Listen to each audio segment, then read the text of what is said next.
Oi, gente, tudo bem com vocês? Então, saudades. Como é que vocês estão nesse período de isolamento? Estão se cuidando? Estão ficando em casa quietinhos?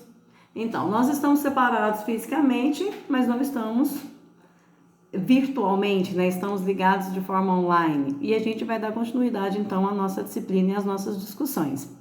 Eu deixei lá na aba de atividades da nossa sala, no AVA, um texto sobre o projeto político-pedagógico. A gente já tem previsto no nosso plano de curso o projeto político-pedagógico, ele está um pouquinho fora da data, mas é só para ficar mais fácil as discussões. Eu escolhi para colocar aqui os textos que vão ficando mais fáceis de discussão para a gente e depois nós retomamos logo, se Deus quiser, a nossa discussão presencial. Até lá, eu espero que vocês participem do fórum, coloquem as suas dúvidas, já tem um questionamento lá no fórum, vocês estão participando muito bem, eu fiquei muito feliz com isso. E a gente logo se encontra então para fazer isso pessoalmente. Bom, eu fiz uma colinha aqui para não me perder, não preocupem, eu não vou falar tanto quanto eu falo nas aulas presenciais, para facilitar as nossas discussões. Então, se vocês me virem aqui de cabeça baixa, eu estou olhando para minha cola no computador, tá bom? Então, vamos lá. Projeto político-pedagógico, o que é esse PPP que a gente tanto ouve falar, né? O Celso Vasconcelos põe aqui, faz uma fala sobre isso e eu trouxe para vocês, porque fala o seguinte: a educação é projeto e mais do que isso, encontro de projetos. Encontro muitas vezes difícil, conflitante, angustiante mesmo. Todavia, altamente provocativo, desafiador e, por que não dizer, prazeroso, realizador. Então, o projeto político-pedagógico ele traz todas essas nuances de discussão que o Celso Vasconcelos apresentou. E aí eu vou apresentar, então, o que é o PPP. A gente costuma dizer que o projeto político-pedagógico é a identidade da escola, da instituição escolar. É um documento identitário. É nele que traz todos os dados, todas as concepções, todas as percepções, todas as propostas políticas, pedagógicas, organizativas da escola.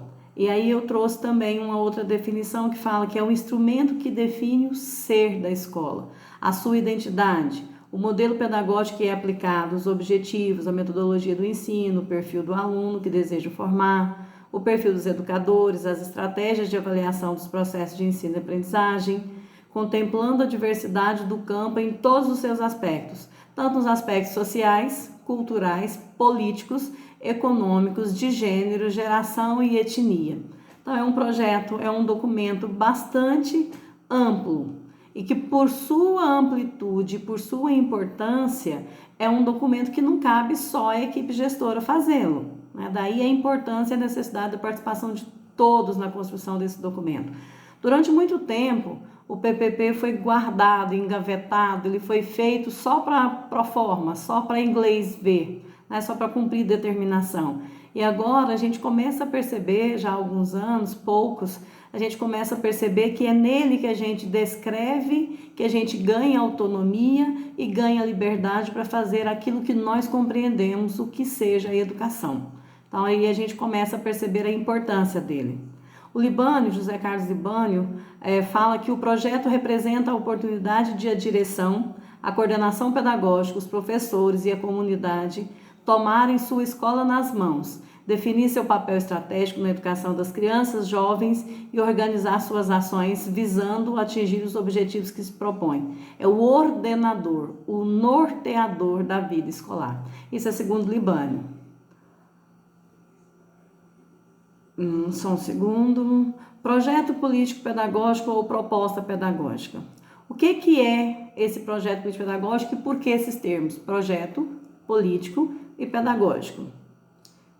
O PPP define a identidade da escola e indica caminhos para ensinar com qualidade. Por isso, esses três termos utilizados na denominação desse documento. Por que ele é um projeto? O projeto ele vem do latim progisere, que significa lançar para frente, porque é nele que nós lançamos os nossos sonhos, claro, possíveis de serem realizados, os nossos objetivos, as nossas metas, partindo do que nós temos atualmente. Então, com base na nossa realidade, a gente projeta o que a gente quer ser enquanto escola. Chama-se projeto porque reúne propostas de ação concreta a executar durante determinado período de tempo. Existe um período específico para o PPP? Depende muito de sistemas. Existem sistemas que ele vale por 2 anos, por 3 anos, geralmente 2 anos, porque é o período de mandato dos gestores, no nosso caso em Anápolis, mas ele tem que ser avaliado e reformulado, se necessário for, anualmente. Ele não pode esperar os 2 anos para ser feita a avaliação dele, né? Então a gente tem tudo isso para pensar. Ele é político porque ele refere-se à ciência. Chama-se político por considerar a escola como um espaço de formação de cidadãos conscientes. Ou seja, nós nos posicionamos, quando eu falo nós, eu falo de todos nós da escola, da instituição escolar, se posicionam e se mostram nas suas concepções, nas suas ideias, nas suas perspectivas do que é a educação, do que é a escola, do que é a sociedade, o que é o aluno, que tipo de aluno se quer, que tipo de sujeito se quer formar para essa sociedade que nós formamos. Então, nessa perspectiva política, nós nos posicionamos e nós nos mostramos com aquilo que nós pensamos, os nossos ideários. E ele é pedagógico porque é relativo ao conforme à pedagogia, filosofia ou ciência dessa educação que a gente chama de pedagogia, porque define e organiza as atividades, os projetos educativos necessários ao processo de ensino-aprendizagem. Então, lá no PPP, a gente tem definição de currículo, a gente tem matriz curricular, a gente tem qual tendência pedagógica que essa instituição vai seguir, nós temos como serão organizadas essas aulas, como serão organizados os processos avaliativos, como serão feitas todas essas atividades relacionadas ao processo de ensino e aprendizagem, por isso pedagógico. Esse projeto político-pedagógico ele deve estar consoante com todas as leis vigentes. Então, ele tem que ser de acordo com o que está pressuposto na Constituição Federal, na Lei de Diretrizes e Bases da Educação, no Estatuto da Criança e do Adolescente e demais outras legislações que são diretas para a educação. Então, a gente não pode construir um projeto político-pedagógico que seja inconstitucional ou que não tenha afinidade com o que determina legalmente. Vou dar um exemplo bem claro. Lá a gente apresenta calendário no projeto político-pedagógico. Eu não posso colocar no PPP da escola que eu vou trabalhar só 180 dias, uma vez que a lei determina que seja 200.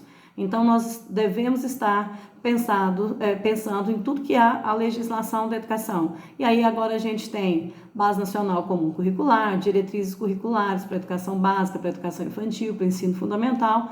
Então, a gente não pode construir um PPP alheio a essas determinações. Muito pelo contrário.